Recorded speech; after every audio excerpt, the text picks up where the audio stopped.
Welcome to The Truth in This Art. I am your host, Rob Lee. And today I have the privilege of speaking with the founder and executive director of Made in Baltimore. Please welcome Andy Cook. Welcome to the podcast. Thank you very much. Good to be here, Rob. Good to have you on. Another fellow cook of different persuasions here. I'm a cook in the kitchen. I'm sure you are as well, but your name has cook in it. So you have that for branding. Yeah, no doubt. So I want to start off with, I gave a very parsed down intro, but I want to allow you to introduce yourself, how you would introduce yourself. And this one is interesting. With that, what is your favorite metaphor for describing entrepreneurship? It's definitely Sisyphus. Sisyphus pushing that boulder up the mountain. Introduce myself. So yeah, Andy, I am, as you said, director at Made in Baltimore, founded the program back in 2015. I'm a Baltimore native, born in 1982, grew up in Towson, been living the city life as an adult, and never looked back. Really love my city, and happy to play a role in its advancement. Yeah, I mean, so both for the 80s. I'm a few years younger, 85, but yeah, in the city, and yeah, I mean, similar goals. I mean, you're crushing it, or what have you? Like I mentioned that I was chatting with you today, and every person's like, "You're talking to Andy?" I was like, "Yeah, the big guy over there, Andy." So say a little bit more on like how I'm going to refer to as MIB, and I know you know there's going to be a corny reference later. Yeah. No doubt. But tell me how like MIB really began, what have you? Like, what was the thinking into it? What was those like humble beginnings? What was the introductory story? For sure. I was working at the Department of Planning in 2014. I was tasked with doing an industrial vacancy survey of the city of Baltimore. So finding all of the vacant buildings and lands in our industrial areas, identifying them, creating a spreadsheet, and then trying to figure out some strategies of things we could do with them to bring them back into a productive state. Around the same time, I attended a conference hosted by a group called the Urban Manufacturing Alliance in Philadelphia, UMA for short. And what UMA does is advance thinking, organizing, policy around urban manufacturing in the United States. One of the things that they were doing at the time was promoting this idea of what they now call local brand initiatives or made-in initiatives across the country. So I learned what those were at that event. At the time, there were only a few of them, a small handful, most notably out of San Francisco and New York. And basically, I thought, Baltimore City needs something like that. We've got, all this vacant industrial properties around the city. We should be coming up with a way to identify the businesses that need that space to grow. Mm-hmm. So I started reaching out to small manufacturers here in Baltimore City to ask them, what do they need out of a building? What do you need from real estate here in town? And the answer I heard predominantly was, we definitely have real estate needs, but before we can tackle anything like that, we just need to grow the business. We need to get more customers. We need to, drive up our revenue. And so hearing that, I and a few other collaborators at the time who were all organizing around something that was at the time called the Industrial Arts Collective, which was kind of an affiliation of maker spaces around the city, decided to put on a pop-up store whose really its main aim was to promote these local makers, just shine a light on them, give them platform to showcase their products and help them get some new customers. It was very successful. We ran it for a month in Station North, had over 80 companies participate, which was far more than we really anticipated. Sales were strong, and by and large, everyone that participated said in a post-event survey that they would love a program that would continue to support them and help brand them as a local company. So from that day on, that became my mission. I fundraised for about a year, and by the beginning of 2017, was able to transition this into my full-time work. Nice. Wow. Thank you for sharing that. So obviously, like, Made in Baltimore really fits well within the arts and cultural like segment here. Like, I see the billboards, I see people that I know, that I've interviewed, and that's really great. So I want to, so there's no need to go to that next question that I have because you already covered it.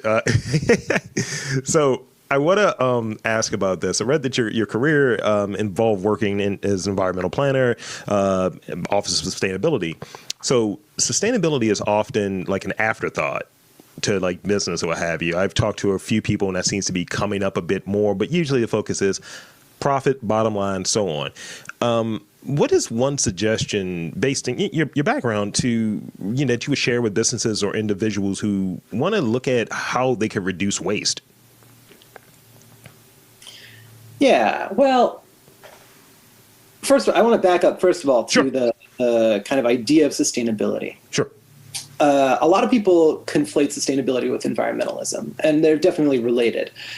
But I like to think of sustainability more in kind of what they call the three pillars concept, or kind of the triple bottom line. So you're in a business setting, you're thinking not only about, the environmental sustainability of what you do, the carbon footprint, impact on waste stream, et cetera.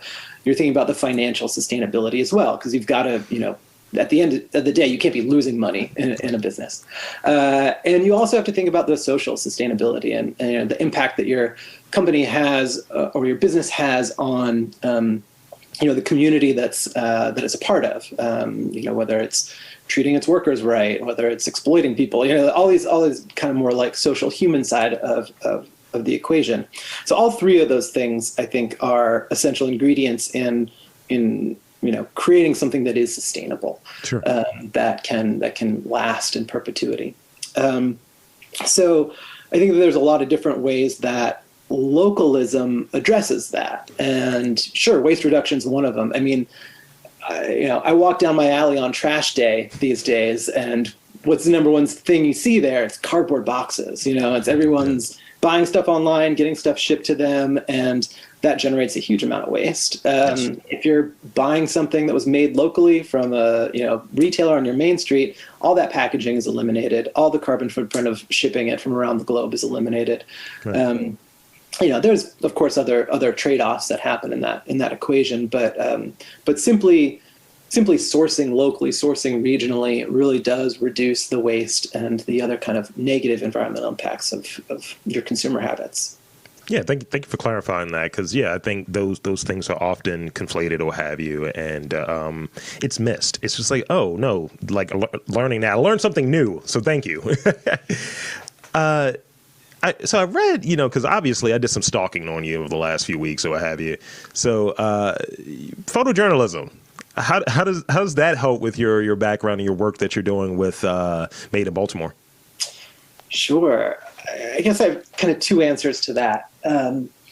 I got into the field of urban planning through photojournalism. So I trained as a photographer, went to art school, worked as a photographer for most of my 20s. And when I spent 3 years living in New Orleans, where I was photo editor at a magazine, a food magazine there called Edible New Orleans. And in that capacity, didn't pay great, but man, did I eat well in that job. And in that capacity, I was doing a lot of stories around food systems, particularly food systems as they related to the recovery, post-Katrina recovery of the city. And something I got really interested in was urban agriculture. There was a lot of urban farms, popping up all over the place, but not exactly all over the place. They were popping up specifically in neighborhoods that had experienced really bad flooding and had a lot of demolished homes and vacant lands, and were, by and large, mostly Black neighborhoods. Right. And the people starting these farms tended, not always, of course, but frequently were white people that came from other parts of the country, sort of like myself, interested in, being do-gooders here to help kind of attitude. But the presence was changing these communities. Sure. It was coming up with different uses, different activities that was going on there, and I became interested through doing these stories about these urban farms and these urban farmers, learning more about the social dynamics that were going on with, these changes in land use and these changes in how food systems were being approached there, and became interested in how urban farms could be used as a tool for kind of community redevelopment or revitalization but with, the huge kind of caveat that that race played a big role in that. Sure. Yeah. So that's when I decided to shift to urban planning as a career. I wanted to go to graduate school for urban planning to kind of study that and learn more about that process. So it really was the career in photojournalism that led me to that topic and that interest that then kind of shifted into the urban planning realm. I guess another way that background informs the work of Made in Baltimore is, it's, the saying, a picture's worth 1,000 words. Yeah. Fully believe that. And I think that visual communication is an extremely effective form of communication and can really, make or break a story that's being told. In the world of Made in Baltimore, we're dealing with, makers and manufacturers, product-based companies, many of whom are attempting to sell their wares online these days.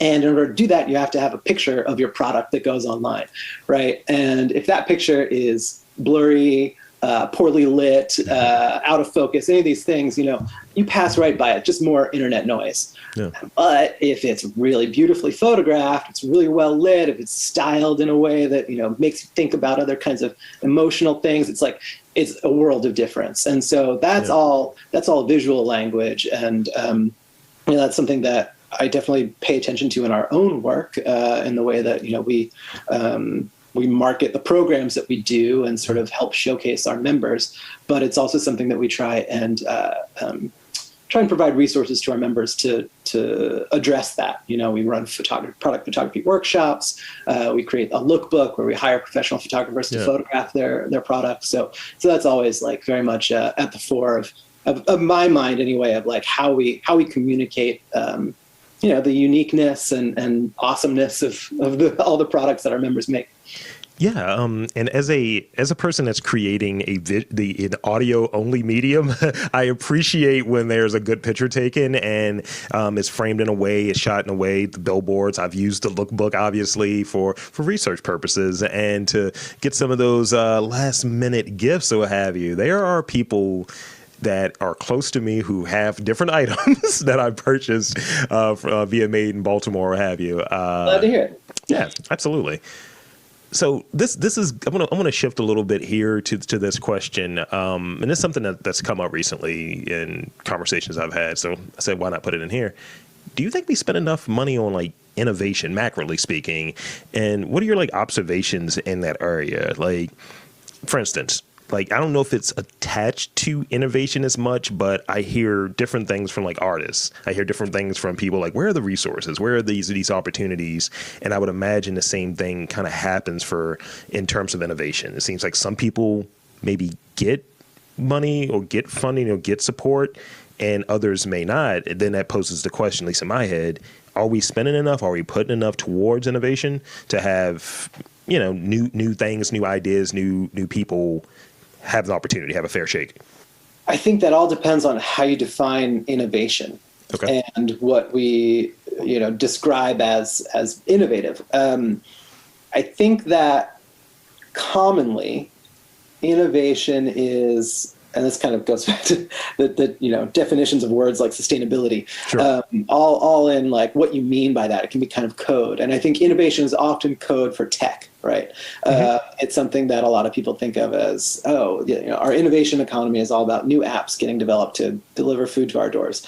But I think we need to have a broader definition of what innovation is. Mm-hmm. And once we do that, I think we will see some sectors that are starved for resources. I think that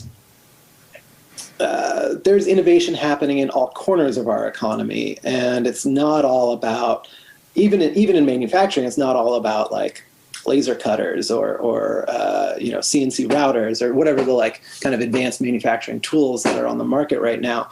It's also about worker ownership structures. I think that right now Baltimore has a lot of really interesting work happening in terms of worker-owned cooperative development. Yep.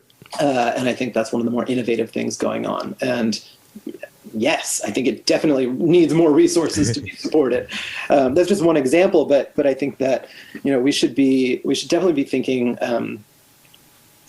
more broadly about what new ideas, or rather, what corners of our kind of like small business economy are generating new ideas and new practices, and expand the definition of innovation to include them. I agree with that. Yeah, I agree with that. Absolutely. So recently I had this conversation with Anita Kassoff from the Baltimore Museum of Industry. And then I went there and did a visit or have you. And I noticed like just different industries that are just no longer here that were like big industries. Like I think of steel workers, and I think, there's a lot of shifts. And what are your thoughts of like the preservation of like maybe certain industries, certain things that are being made, like those things that are truly like made in Baltimore? Because looking back at some of it, like my partner is not from Baltimore. So she's asking me, she's like, what's this? Have you seen this place before? I was like, no, this is pre-85. So I don't know. And you learn that this industry was booming and bustling, but now it's no remnants other than the people who maybe have worked there in the past. So what are your thoughts about that preservation of like makers and potentially like industries here in Baltimore?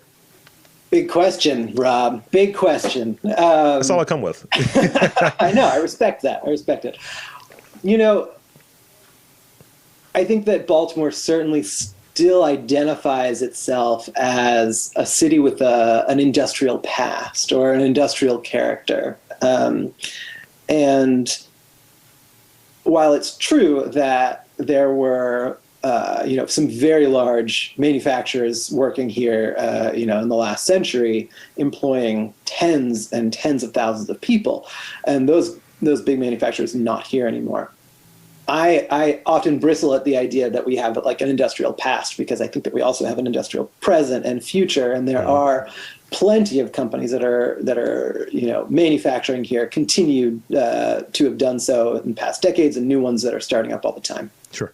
And I think that does have something to do with this kind of like character of Baltimore, that we have. Obviously the port is shapes a lot of that. That's why we were a manufacturing hub in the first place.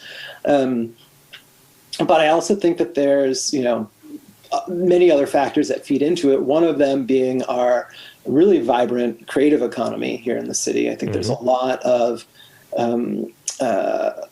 creative entrepreneurs that are trying to make new things, make new solutions, and the city is rich with that, both from being a place that is affordable and attracts people here, for the affordable rents or, the kind of gritty culture, but also, out of necessity for people that are here and need to make a living. I think a lot of people are, find their way to entrepreneurship in kind of the product-based or maker economy out of necessity, out of a need to, put a roof over their heads and food on their plates. And I think that, whichever side you come to it from, there's a hell of a lot of grit and creativity that goes into it. And I see, I'm biased, of course, but I see those entrepreneurs as being like some of the most promising, business leaders of the future of our city. And I think that the idea that, for example, since COVID, there's been a lot of talk about, the PPE shortages. And last year we worked extensively around that, helping local manufacturers kind of pivot and scale up their PPE production capacities. And along with that conversation came this idea that, oh gosh, this is a real, this is like a national security threat, that we don't actually have the capacity to make these things when we need them, to get these things when we need them. We rely on other countries to supply us with these essential goods. And so the topic of reshoring has come up in conversation quite a bit in the news and in policy. But we also are finding that, as soon as the traditional supply chains came back online, all the big buyers shifted right back to their old ways and just, seeking kind of the the most bang for their buck, basically. And I believe that, this is a moment where we really need to do some self-examination about those kinds of systems and those kinds of vulnerabilities that we've created for ourselves by, being reliant on this global economy. Something that I'd really like to see happen is kind of a regionalization of our manufacturing supply chains. Yeah. I fully recognize that I don't think Baltimore City is ever going to, produce everything that its population needs. But I think that the Mid-Atlantic region could really do a lot to do that. And I think that there's been great work on that front in the sort of local foods movement. Yeah. This idea of like eating local in a 100-mile radius. I think that can be applied to a lot of different kinds of consumer habits that we have. And that's something, again, just, thinking about like the industrial nature of our city and what the future could be. I'd love to see Baltimore be a leader in the redevelopment of kind of a regional supply chain. Yeah. So got a few more here of real questions, and then I'm going to get into some ridiculous questions, as you very well know. So Maine and Baltimore has had an major impact in terms of job creation, diversity, supporting women-owned businesses, and in annual revenue. I looked at the annual report. We care about numbers and we care about impact, right? What stands out to you? What would you describe? What would you, like in your own words, describe as the impact of your work?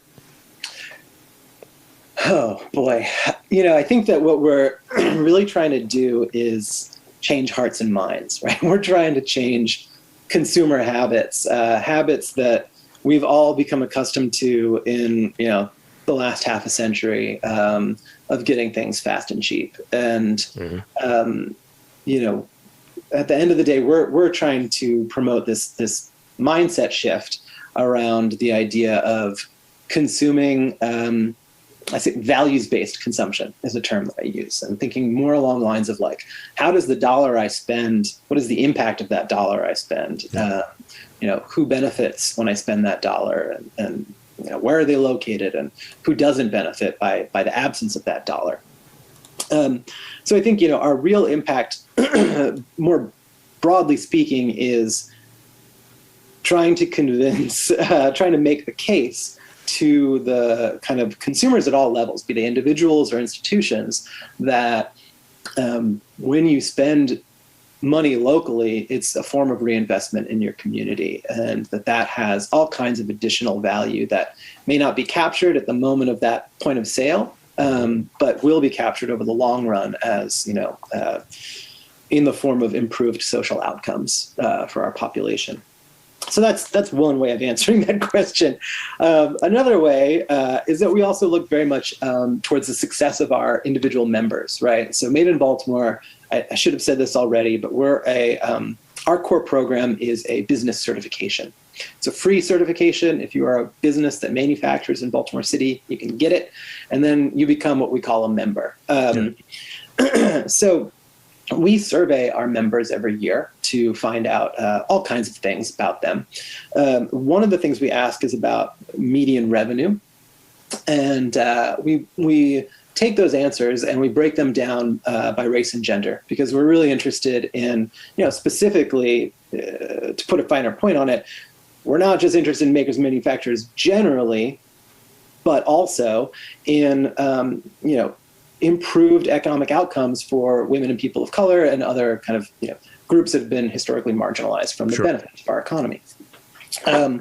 So to that end, we look at race and gender inequities in things like revenue and employment and real estate usage. Something we learned from doing that a few years ago was that the median annual revenue of businesses in our network owned by white men was 10 times greater than the median annual revenue of businesses owned by Black women. Wow. It was 180,000 compared to 18,000 annually. And those numbers may sound small because most of who we work with are very small businesses. But last year, we saw the median annual revenue for businesses owned by Black women in the Made in Baltimore network go up by $2,000. So it went from $18,000 to $20,000. Yeah. And that was while all of the other categories either stayed the same or reduced. So that was something that I was, jumping up and down when we saw that. Hopefully it's not a fluke. I'm really like looking forward to this year's survey to see like, are we continuing that trend? Yeah. But that's the kind of like impact that I want our work to be having, is to help kind of level that playing field, balance that scale.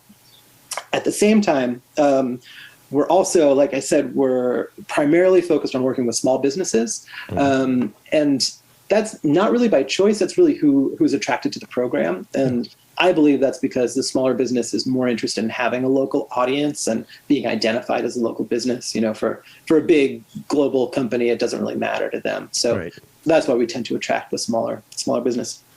But there's a kind of a point. There's a point in the trajectory where that solo entrepreneur who has a product-based business that they've started, be it, they make cutting boards and they make candles or whatever it is.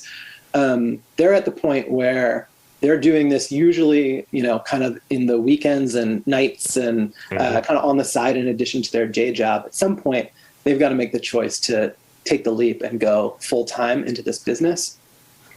And when we see people do that, that is, again, like one of the most fulfilling aspects of the work is to see somebody like take that leap and, really get out on their own and start determining their own destiny. Yeah, absolutely. So that's something that we're really focused on, and really, I think a big part of the impact of our work is helping people get to that point. Love to see it. I do a little consulting when it comes to podcast and content creation, and I have this one client that I'm working with, and we did like 3 or 4 sessions, and once they were like ready, had the confidence to do their own, I felt like a proud dad. I was like, yes, you got it. Love to see it. Do it. That's right. So this is the last real question I got for you. And here I like to, because there's no we, it's I like to steal. And, if I can share it with the listeners, that's great, but I like to steal. So obviously, there's only so many hours in a day, and there's always more stuff to do. So, and don't get caught on the word, because some people do. What entrepreneurial hacks that you do use to maybe be more productive in your day to day? Is there a certain app that you use? Are you using like calendars? What do you use in Slack? What's that hack for you? Oh, I wish it was as simple as a hack, Rob. There's many things. I live and die by my Google Calendar for sure. It is crazy in there. I love a checklist. I've got, just to give a quick plug to one of our members, Write Notepads. They make a great, notebooks basically. But they've got a great one called the Meeting Notebook that I love the hell out of, because I use how it's set up to manage my to-do lists. And another one is phone calls. I think that these days we kind of forget that that's an option in terms of communication, but I usually find that a quick phone call will get a question answered faster than, waiting on an email response or anything like that.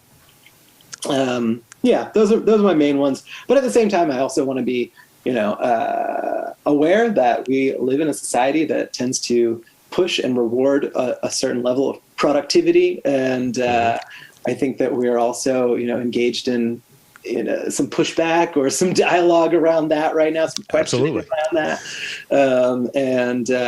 So I'm also finding myself right now trying to make sure that I am taking breaks, in the middle of the day. We got a dog recently, and taking the dog for a walk is a great way of doing that. So I'm also trying to work in a little extra space so that productivity isn't the only driver. Yeah, once things went into, for folks that were in offices and things of that nature, once it got to you can work remotely, I was like, that we're only operating at 40% capacity, right? And it's so I'm going to maintain that somehow while still cranking up the amount of podcasts that I'm doing, because I think one of the things that you said is a takeaway was just that feeling when someone really goes into what their calling is. That's kind of how I feel about doing this podcast stuff or what have you. And I have an infinite amount of energy for it. But when something feels more like work, and work-ish. It's like I'm having a conversation with someone and learning. Like, how's that work for me? But if it's something that administrative, fill out this information for a grant, like load this, type something. No, it's like hand that off to someone else that's more equipped to do it.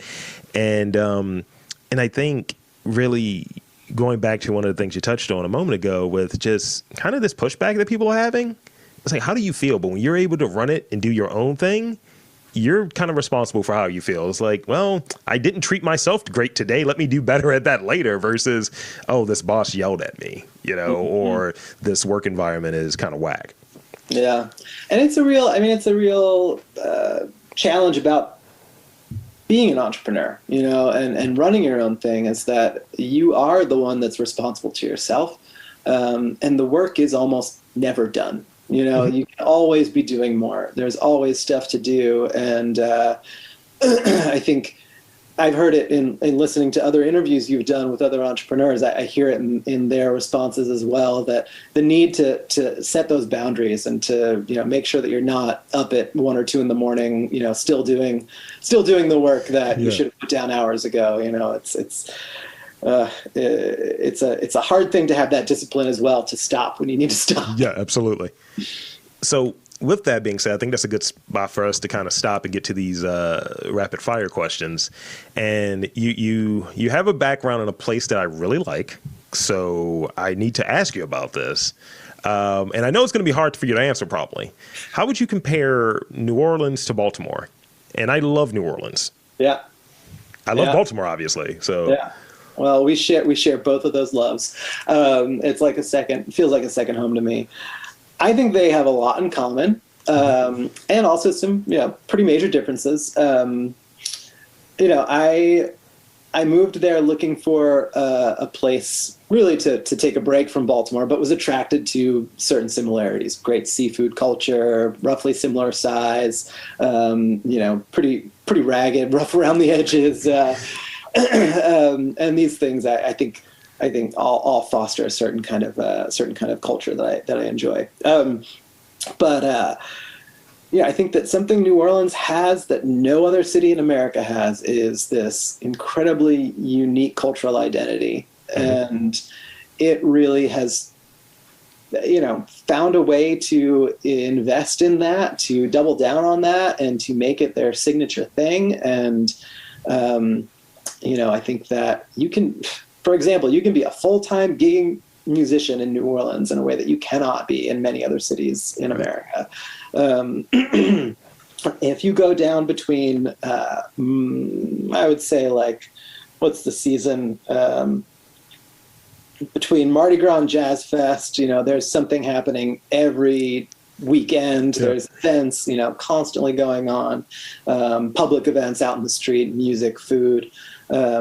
It's just celebrated. They really know how to celebrate life there in a way that is, I think we could all learn from.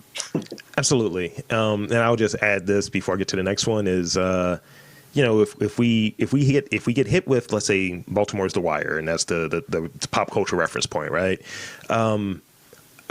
I recently watched Treme, and I was like, yeah, this was the part that I missed. Like, these are like, I feel like this is a different, even though it's in New Orleans or what have you, and after Katrina and all of that stuff. It's like, I feel like this is that pocket, that creative pocket that I wasn't getting from The Wire. And that was the thing. I was like, they're just like the same show, right? That was literally how I viewed it. And obviously, there are some similar cast members and things of that nature, but that's the way that I view them. It's like, those are in that box set together. When you go to like Walmart or whatever, it's like, oh, yeah, here's these 4 straight-to-video movies you've never seen together. That's how I felt about Treme and The Wire. Well, that's yet another thing we have in common across the two cities is David Simon's done a show about us. And, I think that I'm glad that you brought that up, because I think that people often talk about, oh, we need to change a narrative about Baltimore. Everybody thinks about The Wire as like the narrative of our city.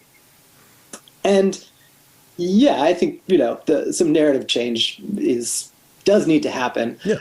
But I think that's often said in the context of like a new marketing scheme or, something that just like tells a different story. I actually think that we need, if we're going to change narrative about Baltimore City, we need cultural exports that change that narrative. We need different TV shows. We need, music and books and other cultural things that are being created here that can tell our story to the outside world, to people everywhere else.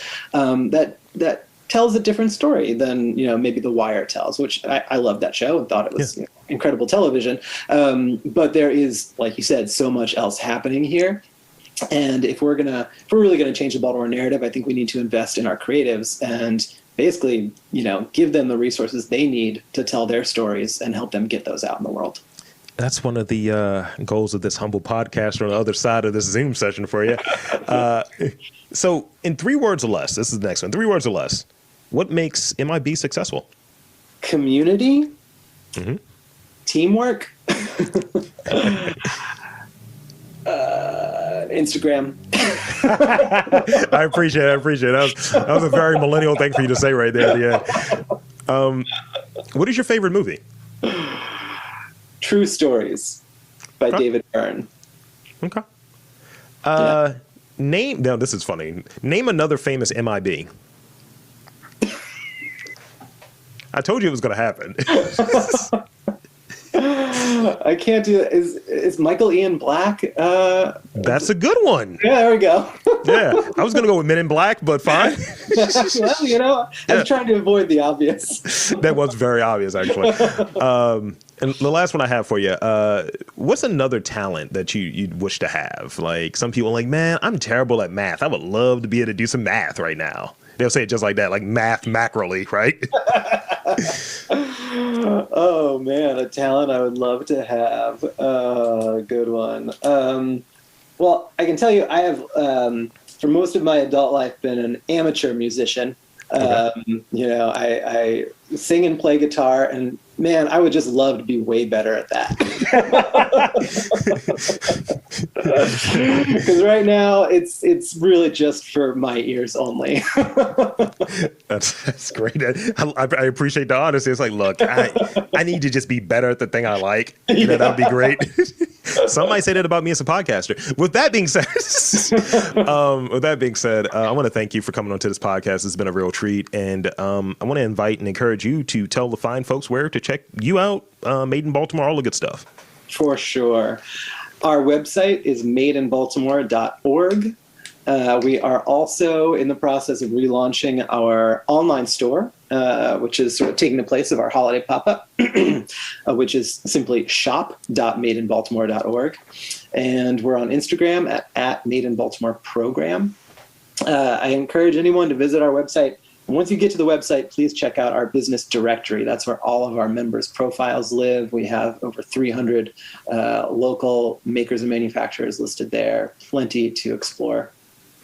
So there you have it, folks. I want to again thank Andy Cook for coming onto the podcast. Made in Baltimore, Made in Baltimore, Made in Baltimore. And I am Rob Lee, saying that there is stuff made in Baltimore. Business, entrepreneurship, creators, makers, all of that stuff made in Baltimore. So many times I said it, you just got to look for it.